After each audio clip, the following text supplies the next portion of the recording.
Hybrid കഞ്ചാവ് കേസിൽ ഷൈൻ ടോം ചാക്കോയ്ക്കും ശ്രീനാഥ് ബാസിക്കും പങ്കില്ലെന്ന് എക്സൈസ്. നടന്മാർക്കെതിരെ തെളിവുകളൊന്നും ലഭിച്ചില്ലെന്നും ചില സംശയങ്ങൾ തീർക്കാനാണ് വിളിച്ചു വരുത്തിയതെന്നും assistant excise commissioner Ashok Kumar വ്യക്തമാക്കി. കുറേ ഭാഗങ്ങൾ ഞങ്ങൾക്ക് ക്ലാരിഫൈ ആയിട്ടുണ്ട്. പിന്നെ ഷൈനെ സംബന്ധിച്ചിടത്തോളം അയാളൊരു ഡ്രഗ് അഡിക്റ്റ് ആണെന്ന് ബോധ്യമായി. ആ ഡ്രഗ് അഡിക്റ്റിനെ നമുക്ക് നൽകേണ്ടത് ചികിത്സയാണ്. ആ ചികിത്സ നൽകുന്നതിൻ്റെ ഭാഗമായിട്ടാണ് ഞങ്ങൾ അയാളെ തൊടുപുഴയിലുള്ള SH ഹോസ്പിറ്റൽ, അത് ഹോസ്പിറ്റൽ അവർ പ്രിഫർ ചെയ്തതാണ്, ആ ഹോസ്പിറ്റലിലേക്ക് തൽക്കാലം ഞങ്ങൾ വിട്ടിരിക്കുന്നു. ഇനി കുറച്ച് കാര്യങ്ങളും കൂടെ വ്യക്തത വരാനുണ്ട്. അല്ല, വേണ്ടി വന്നാൽ വീണ്ടും വിളിപ്പിക്കും. ഒരുപാട് പേർക്ക് നോട്ടീസ്. നിങ്ങൾ ഈ മെയിൻ സ്ട്രീമിലുള്ള ആൾക്കാരെ മാത്രമേ അറിഞ്ഞിട്ടുള്ളൂ. 10 മണിക്കൂറോളമാണ് ആലപ്പുഴ എക്സൈസ് ഷൈനിനെയും ശ്രീനാഥിനെയും ചോദ്യം ചെയ്തത്.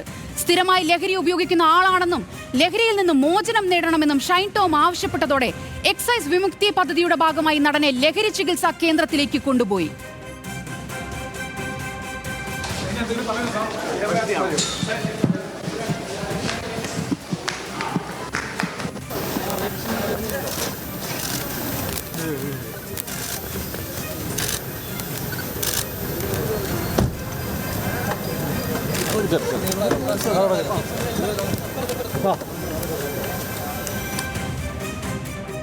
Thank you media, thanks a lot എന്നാണ് ചോദ്യം ചെയ്യലിനു ശേഷം ശ്രീനാഥ് ബാസി പ്രതികരിച്ചത്.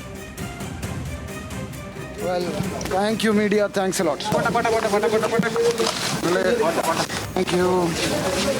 Thank you media.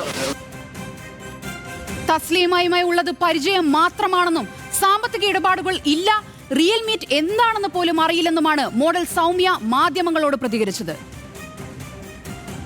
നിരപരാധിയാണ്.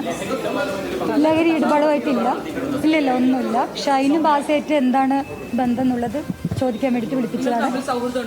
ഫ്രണ്ട്ഷിപ്പാണ്, അതിനപ്പുറത്തോട്ടൊന്നും ഇല്ലല്ല. അതെനിക്കറിയാം. വിവരങ്ങളുമായി ആലപ്പുഴയിൽ നിന്നും ദേവൻ MP ചേരുന്നുണ്ട്. ദേവൻ, 10 മണിക്കൂർ നീണ്ട ചോദ്യം ചെയ്യലിനൊടുവിൽ താരങ്ങൾക്ക് കേസിൽ പങ്കില്ലെന്നാണ് എക്സൈസ് പറയുന്നത്. വിവരങ്ങൾ എന്തൊക്കെ? ആദ്യഘട്ടത്തിൽ തന്നെ ഈ നടന്മാരുടെ പേര് ഈ സംഭവവുമായി ബന്ധപ്പെട്ട് ആലപ്പുഴയിലെ ഹൈബ്രിഡ് കേസുമായി ബന്ധപ്പെട്ട് ഉയർന്നു വന്നപ്പോഴെല്ലാം തന്നെ എക്സൈസ് സംഘം പറഞ്ഞിരുന്നത് കാര്യം കൃത്യമായ തെളിവുകളുടെ അടിസ്ഥാനത്തിൽ മാത്രമായിരിക്കും ഈ താരങ്ങളെ ഇത്തരത്തിൽ കേസിൽ പ്രതി ചേർക്കുക അല്ലെങ്കിൽ മറ്റ് നടപടികളിലേക്ക് കടക്കുക എന്ന് ആദ്യം തന്നെ സൂചന നൽകിയിട്ടുണ്ടായിരുന്നു. അതിൽ കുറച്ച് കാര്യങ്ങളിൽ വ്യക്തത വരുത്തേണ്ടതുണ്ട്. ആ ഒരു കാര്യങ്ങൾ ചോദിച്ചറിയാൻ വേണ്ടിയിട്ടായിരുന്നു താരങ്ങളായിട്ടുള്ള ഷൈൻ ടോം ചാക്കോയും ഒപ്പം തന്നെ ശ്രീനാഥ് ബാസിയെയും ഇന്ന് ആലപ്പുഴയിലെ എക്സൈസ് ഓഫീസിലേക്ക് വിളിച്ചു വരുത്തിയത്. രാവിലെ ഏകദേശം 9 മണിയോടുകൂടി ആരംഭിച്ച ചോദ്യം ചെയ്യൽ രാത്രി 8 മണിയോടുകൂടിയാണ് പൂർത്തിയായത്. ഏകദേശം 11 മണിക്കൂർ നീണ്ടുന്ന ചോദ്യം ചെയ്യലിൽ ഈ താരങ്ങൾക്ക് ആലപ്പുഴയിലെ ഹൈബ്രിഡ് കേസുമായി ബന്ധപ്പെട്ട്, കഞ്ചാവ് കേസുമായി ബന്ധപ്പെട്ട് നേരിട്ട് ബന്ധമില്ല എന്നുള്ള ഒരു കണ്ടെത്തലിലേക്കാണ് ഇപ്പോൾ അന്വേഷണ സംഘം എത്തിയിരിക്കുന്നത്. എന്നാൽ ഈ പ്രതികളായിട്ടുള്ള തസ്ലീമ സുൽത്താനയുമായി ബന്ധമുണ്ടെന്നും അത് മുൻപരിചയമാണെന്നും മറ്റ് ചില ഇടപാടുകൾ, അതിൽ മുൻകാലങ്ങളിൽ ലഹരി ഇടപാടുകൾ നടത്തിയിട്ടുള്ള കാര്യങ്ങളെല്ലാം തന്നെ ഈ ഒരു മൊഴിയിൽ പറഞ്ഞിട്ടുണ്ട്. എങ്കിൽ കൂടിയും ഈ ഇപ്പോൾ നിലവിൽ അന്വേഷിക്കുന്ന ആലപ്പുഴയിലെ ഹൈബ്രിഡ് കഞ്ചാവ് കേസുമായി ബന്ധപ്പെട്ട കാര്യങ്ങളിൽ ഈ നടന്മാർക്ക് ഒരു ബന്ധമില്ല. അതുകൊണ്ട് തന്നെ ഈ കേസിൽ ഈ 2 താരങ്ങളെയും പ്രതി ചേർക്കാൻ സാധിക്കുകയില്ല എന്നൊരു നിഗമനത്തിലേക്കാണ് എക്സൈസ് സംഘം എത്തിയിരിക്കുന്നത്. ഒപ്പം തന്നെ ഇന്ന് ചോദ്യം ചെയ്ത മോഡലായിട്ടുള്ള സൗമ്യയും ഇന്ന് വിശദമായി തന്നെ ചോദിച്ചിട്ടുണ്ട്. ഒരുപക്ഷെ ഇന്ന് ഏറ്റവും കൂടുതൽ മണിക്കൂർ ചോദ്യം ചെയ്തതും ഈ മോഡലായിട്ടുള്ള സൗമ്യയായിരുന്നു. ഇവരുടെ ചോദ്യം ചെയ്യലിൽ ചില നിർണായകമായ വിവരങ്ങൾ അന്വേഷണ സംഘത്തിന് ലഭിച്ചിട്ടുണ്ട്. അത് ലഹരി കടത്തുമായി ബന്ധപ്പെട്ട് മാത്രമല്ല, ഈ തസ്ലീമയ്ക്ക് ഈ സിനിമാ മേഖലയിലും മറ്റുമായി ചില ഈ പെൺവാണിഭ ഇടപാടുകളെല്ലാം ഉണ്ടായിരുന്നു എന്ന സൂചനകളെല്ലാം തന്നെ ലഭ്യമായിട്ടുണ്ടായിരുന്നു. അത്തരത്തിൽ ചില വിവരങ്ങൾ ഈ എക്സൈസ് സംഘത്തിന് ഇന്ന് ഈ സൗമ്യ ചോദ്യം ചെയ്തതിൽ ചില മൊഴികൾ ലഭ്യമായിട്ടുണ്ട്. അതിൽ ഈ റിയൽ മീറ്റ് എന്ന ഒരു കോഡ് നെയിമാണ് ഇത്തരത്തിലുള്ള ഇടപാടുകൾക്കായി ഇവർ ഉപയോഗിച്ചിരുന്നത്. അതിന് ലഭിക്കുന്ന കമ്മീഷനായിട്ടാണ് ഈ സാമ്പത്തിക ഇടപാടുകൾ ഇവർ തമ്മിൽ ഉണ്ടായിരുന്നത് എന്നാണ് ഈ അന്വേഷണ സംഘത്തിന് മൊഴി നൽകിയിട്ടുള്ളത്.